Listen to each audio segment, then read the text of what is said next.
জাতীয় প্যারেড স্কোয়ারে স্বাধীনতা দিবসের কুচকাওয়াজের আনুষ্ঠানিকতা চলছিল এতক্ষণ। আমরা সেই নজরকাড়া আয়োজন দেখে আসতে চাই আরেকবার।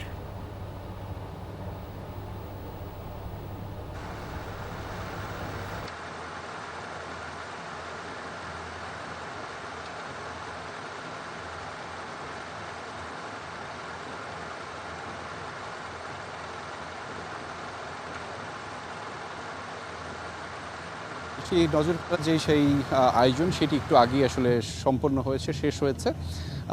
দীর্ঘ 18 বছর পরে আপনি জানেন যে মহান স্বাধীনতা দিবসে যে কুচকাওয়াজের আনুষ্ঠানিকতা সেটি ঘিরে ব্যাপক প্রস্তুতি ছিল এবং সেটির পরে অবশেষে আজকে সেটি সফলভাবে সম্পন্ন হয়েছেন, যাতে অংশগ্রহণ করেছেন গণপ্রজাতন্ত্রী বাংলাদেশ সরকারের মাননীয় প্রধানমন্ত্রী জনাব তারেক রহমান এবং একই সাথে মহামান্য রাষ্ট্রপতি মোহাম্মদ শাহাবুদ্দিন।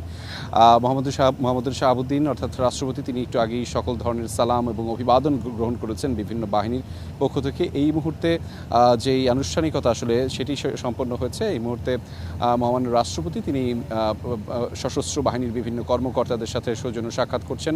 এই প্যারেড যারা পরিচালনা করেছেন, বিশেষ করে নবম পদাতিক ডিভিশনের সমন্বয়ে, এবং আপনি জানেন যে মুক্তিযুদ্ধ মন্ত্রণালয়ের নির্দেশনা এবং বাংলাদেশ সেনাবাহিনীর যথাযোগ্যভাবে নির্দেশনায় সেটি আসলে সম্পন্ন হয়েছে। ফলে 9 পদাতিক ডিভিশনের সরাসরি অংশগ্রহণের মাধ্যমে যেই কুচকাওয়াজটি অনুষ্ঠিত হলো সেটি আসলে সেটির সম্পন্ন করবার ক্ষেত্রে উনি মহামান্য রাষ্ট্রপতি তিনি ধন্যবাদ জানাচ্ছেন সেই সামরিক কর্মকর্তা বৃন্দদের, এবং তিনি এই মুহূর্তে আসলে এই যে কুচকাওয়াজ ময়দান সেটি ত্যাগ করবেন। অভিবাদন মঞ্চের পাশেই ঠিক রয়েছেন রাষ্ট্রপতির তিনি, এবং আপনি দেখছেন যে এই যে গুটি গুটি পায়ে তিনি একদমই তার যে নির্ধারিত গাড়িটি রয়েছে সেটিতে তিনি উঠবেন।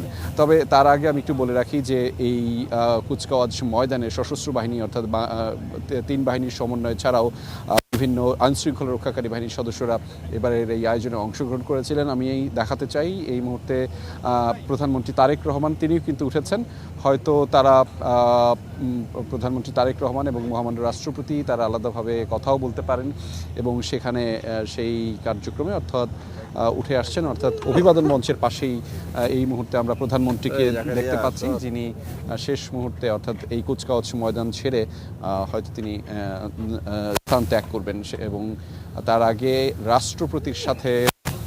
রাষ্ট্রপতির সাথে তিনি সৌজন্য সাক্ষাৎ করবেন হয়তো।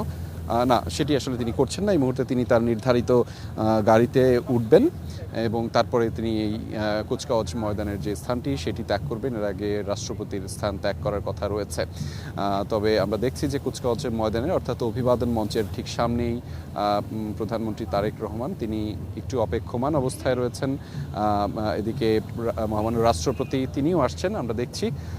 সেই তথ্যগুলোই মূলত জানাচ্ছিলাম যমুনা টেলিভিশনের দর্শকদের। বৃষ্টি।